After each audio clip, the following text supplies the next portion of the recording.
curves. So let's recall that for a function y,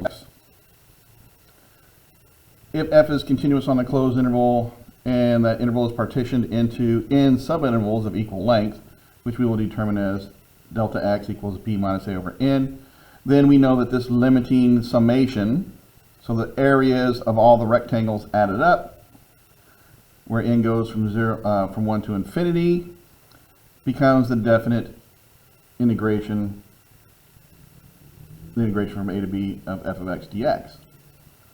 So this right here is the area under the curve, as I'm going to show you right here. So if f of x is a non-negative integral over a closed interval, then the area under the curve of this function from a to b is this right here. So what this is telling us is that we can find the area under the curve if I take the sum of a bunch of areas of little rectangles and we take the number of rectangles to infinity. And so that is what we're going to be doing here. So this means that we can think of this area as the sum of a bunch of rectangles, as you can see right here, from A to B. Take this number of rectangles to infinity, so these are super thin. And what we're going to do now, and we did this earlier, so what we're going to do now is we're going to take this to the next level. And in that level, what we're going to do is we're going to do this between two curves. Okay? So now, we're going to extend this concept to the area between two curves by changing our point of view. We're going to look at the previous definition as an area between the function f of x and y equals 0. So this is a function, and we're going to take the x-axis, which is y equals 0, as another function. Since each of the infinite rectangles have equal widths, it is just the height of the rectangle that matters the most, or the length of each rectangle. So this is the only thing that really matters the most. And we can find the length of each of these little rectangles that are occurring across the spectrum of this region by simply taking the value of the top of the rectangle minus the value from the bottom of the rectangle. Top minus the bottom. Okay? And when we do that, we can get this area. So the area between two curves, this is a rectangular approach, which is the approach I'm going to use the most, or exclusively really, is here's my region. I'm going to draw a little representative line in here, segment, that's going to represent my rectangle. This is to help me find the upper and lower part. What is it touching? What's the upper curve? What's the lower curve? And so that's what we're going to be doing here. It's the upper minus the lower. So in this case right here, oh, I forgot to label this one as g of x. So this is the upper curve is on g of x. The lower curve is f of x in this region. And so that's why we have g of x minus f of x. So this is how we're going to do it. Okay? In an area approach, let's use this here so you understand the concept of it. It's the same thing as we would do before. If I want to find the area of this region right here, I can find the area under the top curve all the way to the x-axis, and then the area on the bottom curve all the way to the x-axis, and then just subtract those two things. And so you end up with basically the same thing. That's what we were doing up here. This is a visual for the area. Okay? So this is the area between two curves. Let's go ahead and take a look and see what I have going on here. So I have some examples I want to do. So we're going to do this example, which I have written right over here.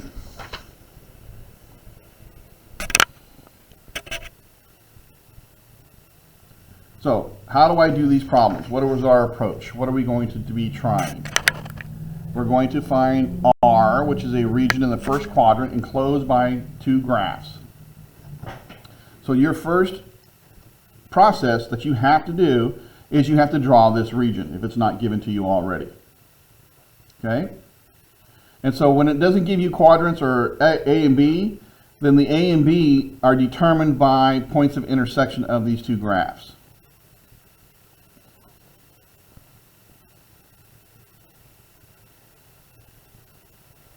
So this I'm going to go by ones. This one I know already. I'm going to go by threes. So if I take that one right there,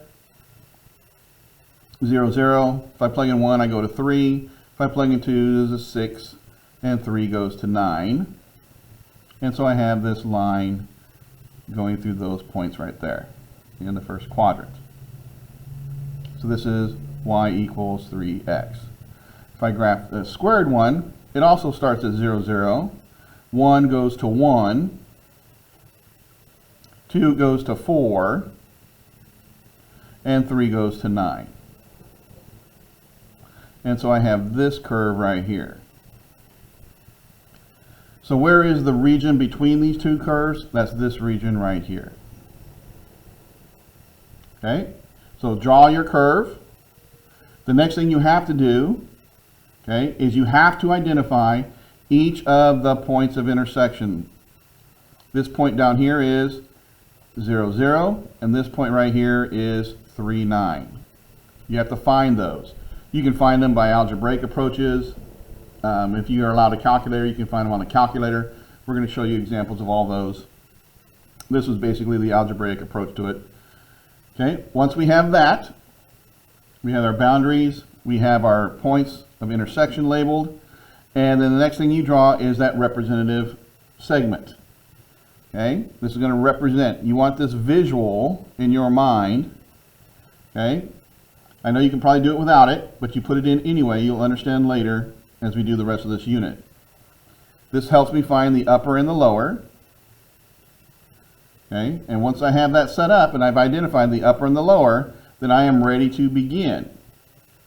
So to find the area between these curves, it's going to be the integration, and we're going to be going across the x-axis like so. Okay, I'm going to do a dx. I'm going to start at 0. I'm going to end at 3. So from 0 to 3. And then we got to find the upper curve. The upper curve is this line. This line is 3x. Always put these functions in parentheses. You'll understand again later. And the lower curve is right here, which is y equals x squared. And so we have x squared. And don't forget your dx on the end. So that is the integration setup. Okay, once you have that, at this point it's either solve it by hand or you do it on a calculator. In this case, we're going to solve it by hand. So we're going to integrate all this out. This becomes the integration from 0 to 3 of 3x dx minus integration from 0 to 3 of x squared dx. And so we keep on going, and this right here becomes 3x squared over 2, and this will be x to the third over 3, and these are evaluated from 0 to 3. Okay, the next step is very important, and you must show this if you're doing this by hand. It is required, both from me and also for the AP. If you're solving this by hand, you need to plug in your numbers and show it where you've plugged them in. Don't try and simplify at the same time. Just literally write it in without simplifying. That's the upper minus the lower. Oh, but I know it's 0 already. It doesn't matter. Then you need to show that line. Once you have that line, then you can just give me the answer. You can work this out however you want and get the final answer, and that answer is 9 over 2, and you should be done there. Okay? So, those are some things you want to make sure that you write down in the process that you follow. Here is another example right here we're going to do. Find the area of the region bounded by the graphs y equals x squared plus 3, y equals x equals 0, and x equals 2. So, again, the first thing you have to do is you have to draw this region. Notice the x's go from 0 to 2, so that's really the only parts I need to graph. Okay, don't get carried away. I'm only going out here to 2. Okay, so I have a y-axis, x equals 0. I have a line here, x equals 2. And then I need to draw these graphs. So I know that I have to go pretty high at 2. This is going to be, take the biggest one and plug in 2. You'll see that you're going to get what? 2 squared, that's going to be 4, plus 3 is 7. So I'm going to have to go up to at least 7. I can go by 1s. I'm just going to go by 2s. because I'm just looking for the shape. I don't really care so much about accuracy too much. This was going to start at 0, 3, and so I have this curvature. 1 is going to go to 4. So I have this quadratic curvature, it does that. And then I have a line here, so be careful because of your scale. 2 is going to go to 4. I don't know why I said that. 2 is going to go to 2, excuse me. And then 1 is going to go to 1, so that's right about here. And so this is the line down below. So be careful on when you do this thing. And then this is my region between all 4 of those pieces. So this right here is y equals x squared, x equals 2, y equals x. And so that's the region I want right here. And so I need to find all of these points of intersection. Okay, so I need to know this one, which is 0, 0. This one is 0, 3. This one is 2, 2. And this one is 2, 7. We know those because that's how we got it when we graphed it. Okay, so once I have all 4 corners, all the points of intersection labeled, then I'm going to draw my representative segment to identify the upper and the lower, and so then I can write my area. So the area is going to be from 0 to 2. The upper curve, x squared plus 3, minus the lower curve, which is just x, and this is what I'm going to take the integration of. And you can just do each piece that's in here. X to the third over 3, 3x, x squared over 2, evaluate from 0 to 2. Upper,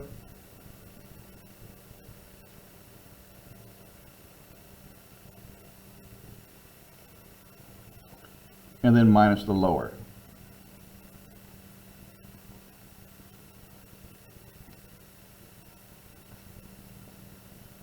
And then you can work that out and get your final answer here, which is 20 over 3. Okay? So I'm going to show you the notes that I wrote so you can get all the little side pieces that I've written out for you.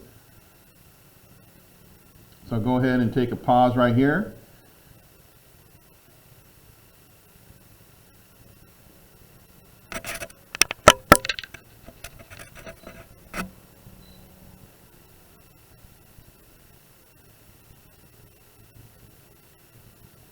And here's the last one, which I already did. You saw that one. Okay, so let's go ahead and take a look at the next example that I have.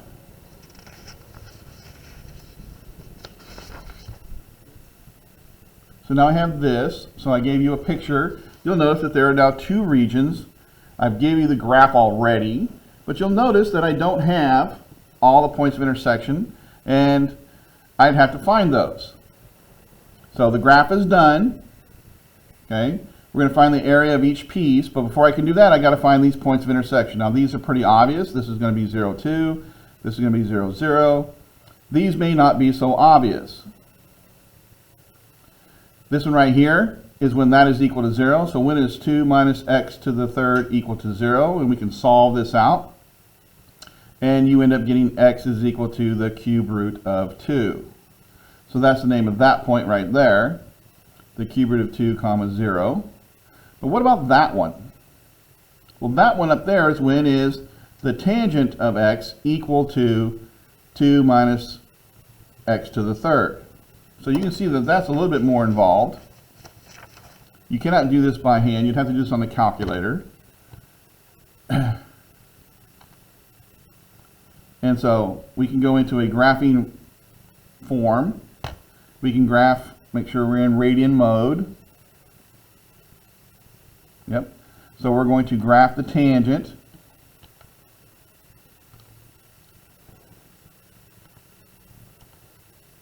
And we're going to graph 2 minus x to the third. And so we need to see that point of intersection right there. Okay, so we go to Menu, 6, Analyze the Graph, Intersection Point, and we just find that point using our calculator.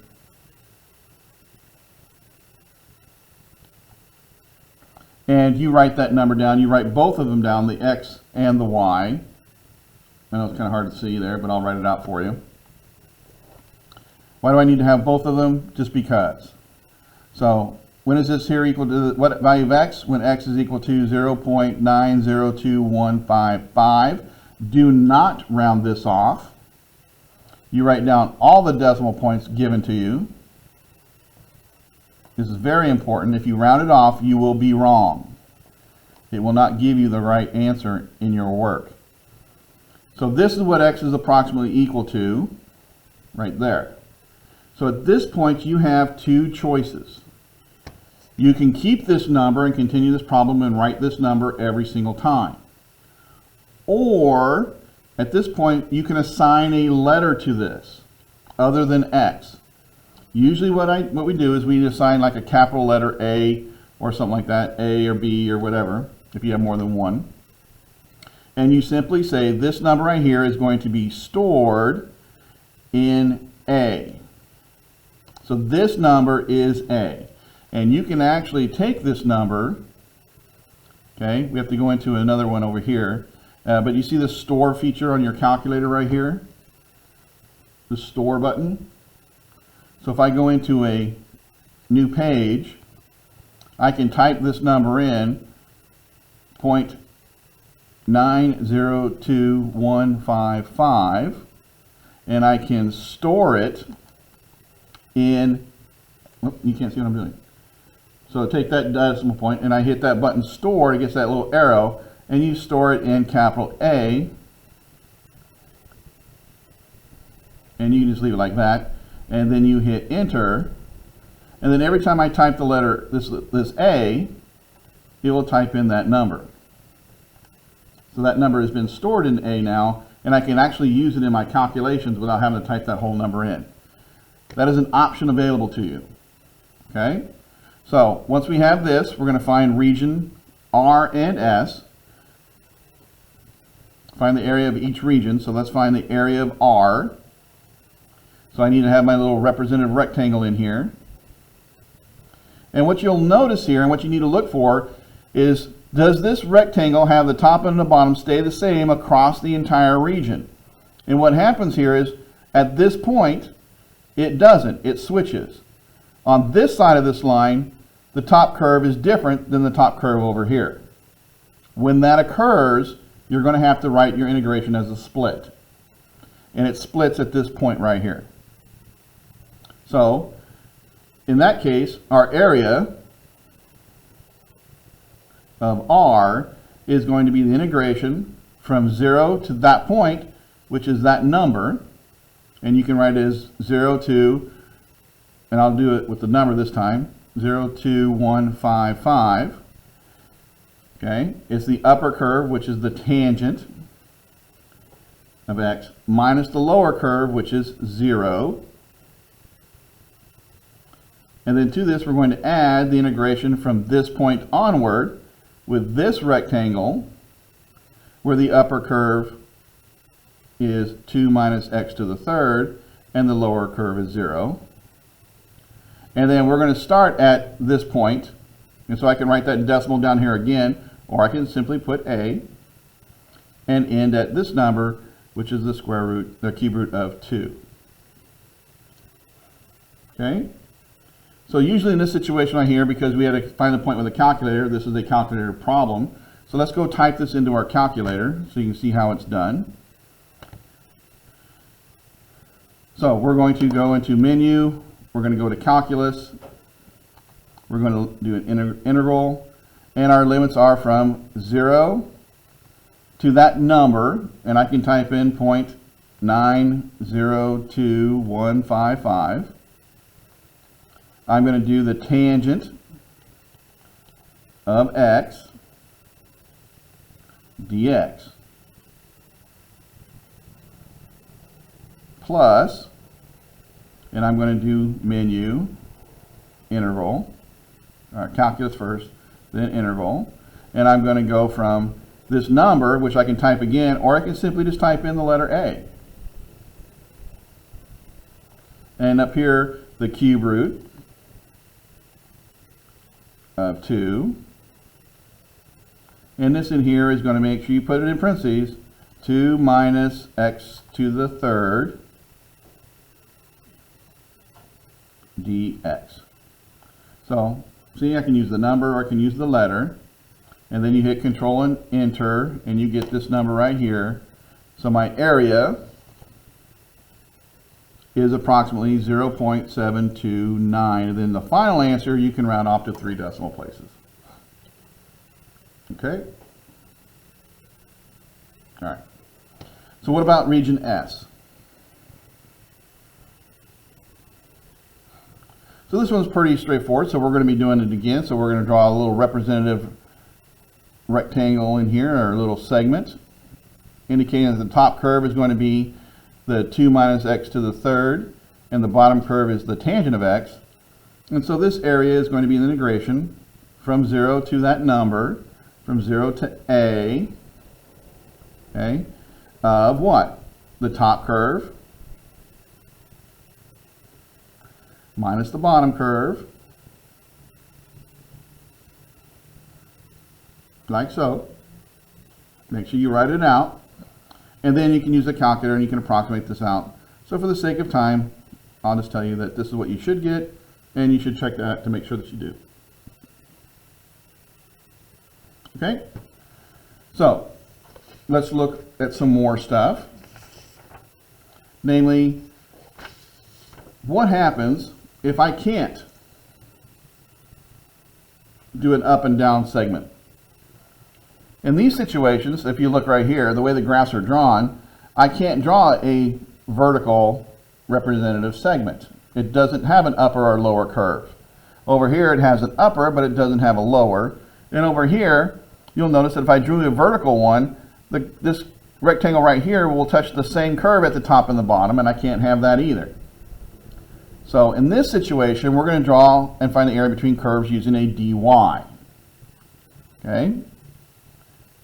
And so the process is exactly the same, and you should take a pause here and write all this out. But in this case, instead of going top minus bottom, we're going to do right minus left. We'll draw the rectangle this way, and it goes to the y-axis, so you can see why it's a dy. So the things to keep in mind here is this. If I'm going to use a horizontal segment, I have to make sure my equations are solved for x in terms of y. So I need x equals. If they are not, you'll be incorrect, okay? And then we're going to do the limits are based off of the points of intersection, but the y coordinates of those points. Okay? So let's go ahead and take a look at this and see if we have some examples that we can look at. So I have this example right here at the bottom.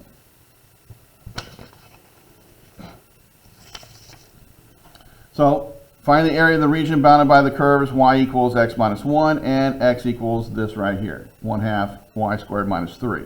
So we need to graph this out. Your first task is to graph this region so that you can see it. One solve for y, the other one solve for x, so keep that in mind. But you can draw this however you want. I'm going to show you to do it real quickly here. You can do it on the calculator if you have the ability to do so.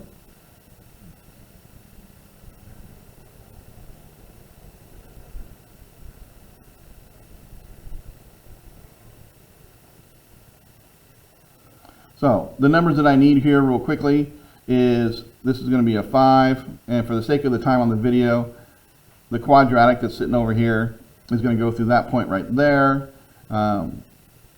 this one right here, this one down here, and it's going to go that point right there.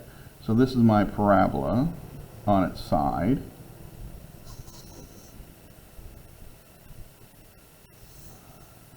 Okay, and then I have to draw the line segment, which is just this line right here. So it's going to have a y-intercept here, and then a slope of 1, up 1 over 1. And it's going to go all the way up to that one. This point should be right about here. Sorry, I just got it in the wrong spot. But you'll get the idea. This point right here, because I'm not on the graph properly. But again, this point of intersection is what's important. That point of intersection is what is important. Okay? And what are those values? So we need to find those. And we can find them using whatever means we have available to us. Most likely what you do is you set it up as an algebraic approach. So when is, now we can take this right here, we need to solve this for x. So x equals, move things around, and we get x equals y plus 1. So when are these two things equal? Okay, and we can work that out and get that solution. But we also graphed it so we know also. So this one right here is a -1, -2, and this one over here is 5 and 4. Okay, this is my region we're going to be using, finding. Once I have the endpoints right there, so again, algebraically is when is this thing right here equal to this right there, and you can solve that out, and you would have got these two y values. Now, I can't go up and down because of that right there. I can't have the same top and bottom land on the same curve. That we cannot have. So this is a candidate to go side to side. So we draw a representative rectangle in here, or segment, and we get this curve is right and this curve is left. Okay, we have the points of intersection. We know it's going to be a dy. We solved this, all equations for x equals. We're good to go. So my area is going to be the integration, and we'll do the limits in just a minute. It's going to be the right minus the left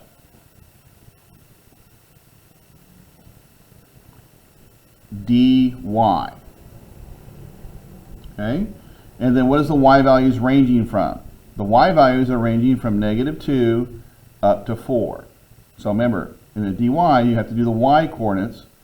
This is why you list the whole point, not just the one you want, because you never know what's going to happen or what you'll need. Okay, so once I have that, then I can clean all this up and I can integrate it. Simplify where you can so that you're not doing extra work for yourself. -2 to 4. And as we clean this up, you're going to get a y minus a 1/2 y squared plus a 4 dy. And then we can integrate each of these pieces. Okay, so y squared over 2. This is y3 over 3, so this will be 1/6. And then this over here will be 4y. Evaluate from -2 to 4. And then we plug these numbers in. So it's going to be 4 squared over 2, 4 cubed over 6. And then this is going to be 4 times 4. Minus the lower. -2 squared over 2. -2 cubed over 6. And 4 times -2. And then you can work all this out and get your answer here, and when you do, you should get 18. Okay? So let's take a look at that. I'm going to move this over here. I'm going to allow you to see the notes for that. Take a quick pause here to zoom in and copy those notes out.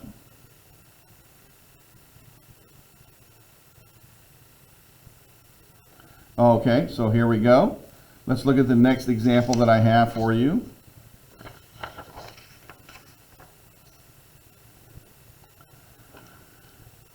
Here's a region, first quadrant, bounded by the x-axis. The graph's y equals natural log, y equals 4 minus x. Find the region R, and so we need to graph these things out. You'll see the normal theme is the same all the time.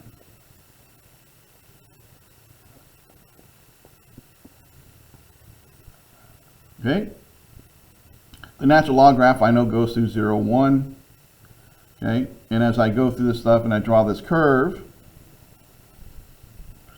and again, everything's not going to be to scale or anything like that. If I draw the line 4 minus x, it's going to come up from here. We can just plug in some numbers in here. If I plug in a 1, it's going to be at 3. If I plug in 2, it's going to be at 2. So 2 is at 2. 4 is at 0. And so I have this line right here. So here's my region R. This is y equals the natural log of x. This is y equals 4 minus x. This point I need to find, and this is region R. Okay? And so what you'll notice here in this problem is we got to find that point, and that point is found by finding when is the natural log of x equal to 4 minus x. So this is clearly going to be a calculator problem, and so we would type this in on our calculator, graph it out. So we have, the first one is the natural log of x, and then we're going to have the line 4 minus x. Okay, and we need to go to menu, and we need to find that point of intersection. So we want to start there, and then we want to slide across and find that point. I'm going to pull it up so I can see it. And again, you need the entire point, 2.92627 and 1.07373.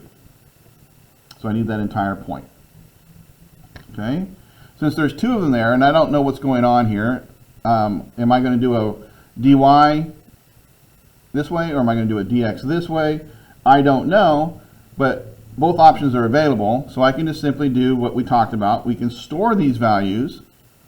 Okay, I can say 2.92627 can get stored as A, and 1.07373 can get stored as B. And I can store those on my calculator. I'd have to go into here and do it like I did before. And just type the number, 2.92627. I'm going to store that. I'm going to control and store that as A. And then I'm going to type in 1.07373, and I'm going to store that as B. So you can see that if I type in A, I'm going to get A, and if I type B, I'm going to get B. Okay? And this allows me not to have to write those numbers out when I do this. So what happens if I do a dx? If I do a dx, like everything's set up for a dx, y equals and all that kind of stuff. So if I do that, what's going to happen is I see that I split right here at that point, which is fine. I just have to do it in that fashion. So as a dx, my area is going to be the integration from 1 to that x value, from 1 to a, and it's going to be the upper minus the lower, which is 0. So the upper is the natural log of x, and then this one's going to go from a to 4, and it's going to be from this point down, so it's going to be 4 minus x dx. Okay? So I can do this on the calculator and work this out and get an answer. Okay? What if I want to go side to side? What if I want to do it this way? Could I? Yes, I can, but remember, you have to set it up for that, which means these equations have to be solved for x. So I'd have to take y equals the natural log of x and rewrite it as x equals e to the y, and I have to take y equals 4 minus x and rewrite it as x equals 4 minus y. When I have done that, then I can do the dy approach. Okay? And so then my area here is going to be the integration from 0 to this y value, from 0 to b, the right curve, which is the line, minus the left one, which is the log, dy.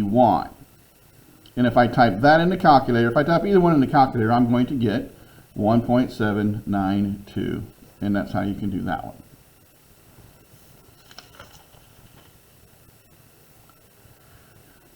Okay, so we have one more left. since we've done this enough, I'm just gonna show you the example. I'm not gonna work through it for the sake of time on the video. I'm gonna show you the final version of it.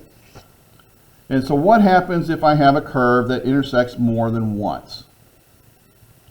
Okay, so if you look over here on this curve over here, you'll notice that I have a parabola right here, y equals x squared plus 4x, and this over here is a cubic, g of x equals 12x plus x squared minus 2x to the third.